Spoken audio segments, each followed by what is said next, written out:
Jennings is in the building. Will be joining us in a hot second. Mahomes in camp. Deep shot to Xavier Worthy. Chiefs social team captioning this. This is going to be fun. It is a reference to Mahomes saying last year was successful, but not necessarily fun. Your reaction? Well, my first reaction is this is a bananas play. Yes. To be rolling to your left, and sorry, I'm going to use some of that football jargon, flip your hips the way he does. You learned and that from your video game? From college football? Yeah.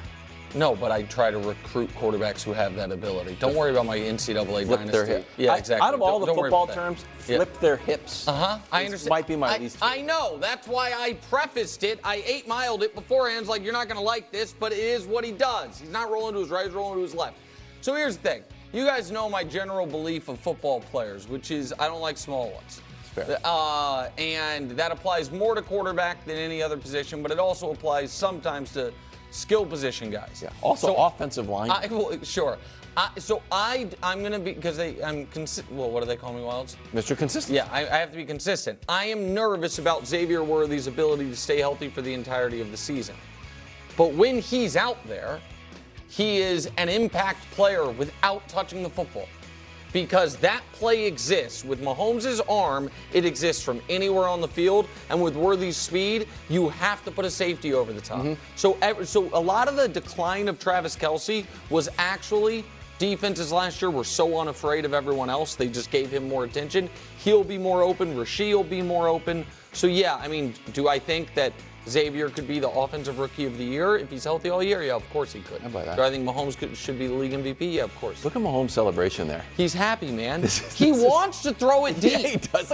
That's like his Super Bowl celebration. My buddy, his trainer, Bobby Stroop, is just sending him all these tweets of people like 4.2 air yards per touchdown. He don't want that no more. We have to. From New York, it's a show with two huge pieces of news. Actually, three. Wow. News item number one. Drew's not here. He's in Bali, I believe.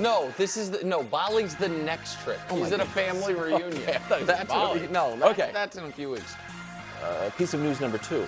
The show is 2 hours today, and it will be for the foreseeable future, except for tomorrow when we're off. News item number three. Yeah. Christina got engaged this weekend. But are you allowed to say that? Yes.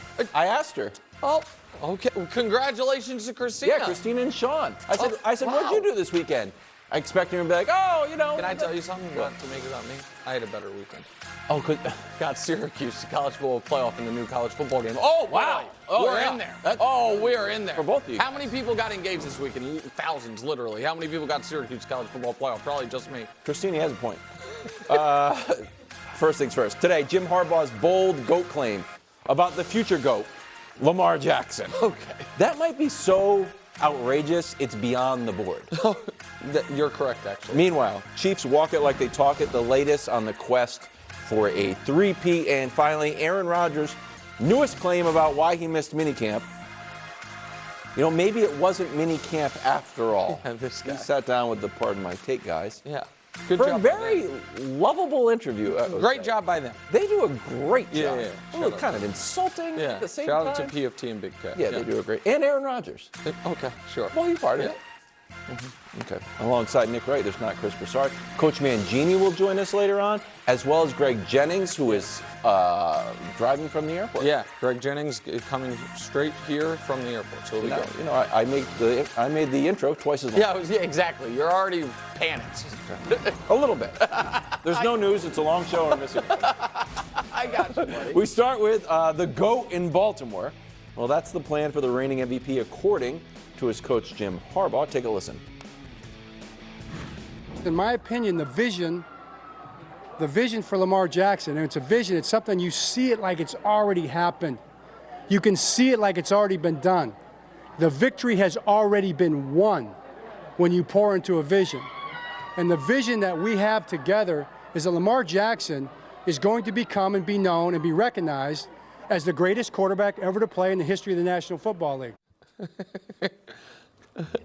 Okay, your reaction. All right, well, so the first step to that, I guess, would be to be known as definitively the best quarterback in your own division currently playing.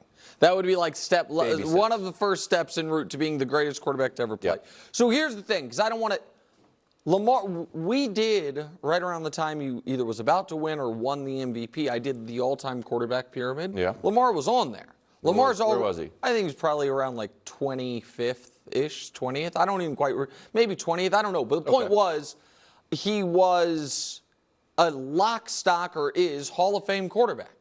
And so because of those 2 MVPs, because of the regular season win percentage, so I don't want to denigrate who he is as a player. The problem, I think, is there are 2 guys who have a really strong argument. They're the second best quarterback in the league. And I think most people consider both of these guys top 5. And a lot of people probably consider them 2 and 3 in one order. And they have a similar issue in Josh and Lamar, which is they both have, they're different, a very clear stumbling block to getting to where they're trying to get to. So for Josh, it's just he has yet to show us the ability to have a start-to-finish great regular season, which would then allow you to, for the first time ever, have a bye or home field advantage, to not be playing these brutally tough playoff games in round 2 that have been knocked him out of the playoffs, right? But he has the resume of maybe the second best quarterback in the league, but because of not being able to do it from September to January, it's not crystal clear.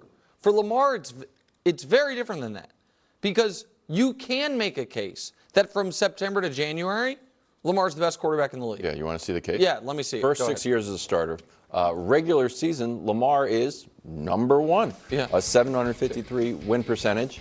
Problem when we get to the playoffs, unfortunately, is 2 and 4. Yeah. He's got 2 MVPs. So if you want to say he's the GOAT, regular season GOAT, you can get pretty close to it. And to be fair, he doesn't quite have a better regular season win percentage than Mahomes, but he has the 2 MVPs, and people would argue he didn't have, at least the beginning of his career, the supporting cast Mahomes had the beginning of his, he had to play his rookie season, which took some, which Mahomes didn't have to deal with. But it's then, so now we can put up my graphic, because this is what works against him. He is in the regular season, just throw out his rookie year because it's unfair to him. I'm just using passer rating because Lamar does more than that. Obviously he has, but even just passer rating, he's 6th in the whole league. And then in the playoffs drops all the way to 21st. So for Lamar, before you can have any of these discussions, because Wilds, if you were to say, other than Mahomes, what quarterback would you like to have on your team for this coming regular season? Me? Yeah. Drake May, probably, but then probably Lamar. Lamar, right? Yeah. It's a legitimate. But if I were to say to you, you have a playoff game this weekend, I think I would take Mahomes, Allen, Burrow, Stroud. I can't say Stroud. He just beat Stroud. Okay, Stroud's hype needs to. Everyone put Stroud over Lamar, and I love C.J. Stroud. The guy won the MVP. They played head-to-head, and he beat him. He beat him twice. So take Stroud off it. That's fine. I disagree. I think Stroud in 1 year has as many great playoff games as Lamar has in his career. But take Stroud off it. That's fine.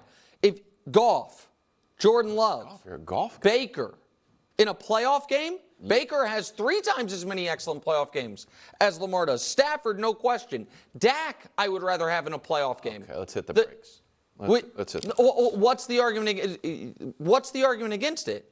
What's the argument against there being 10? That's the problem. There's 10 guys in this league that if you were told, at least for me, I was told we have a playoff game this weekend, who can I pick at quarterback that I would name before I name Lamar Jackson?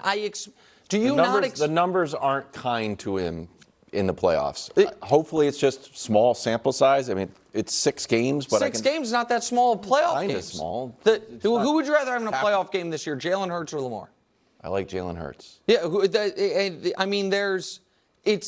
so that's the problem is the dichotomy between it. Because over the course of a regular season, other than Mahomes, you could say Lamar is the clear-cut number 1 draft pick.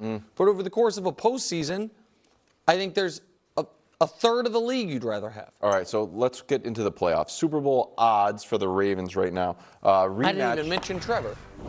Oh, my goodness. No, there's a reason. You didn't mention Trevor. Yeah, he's good for half. Chiefs 49ers are tied at number 1. Then it's Lamar.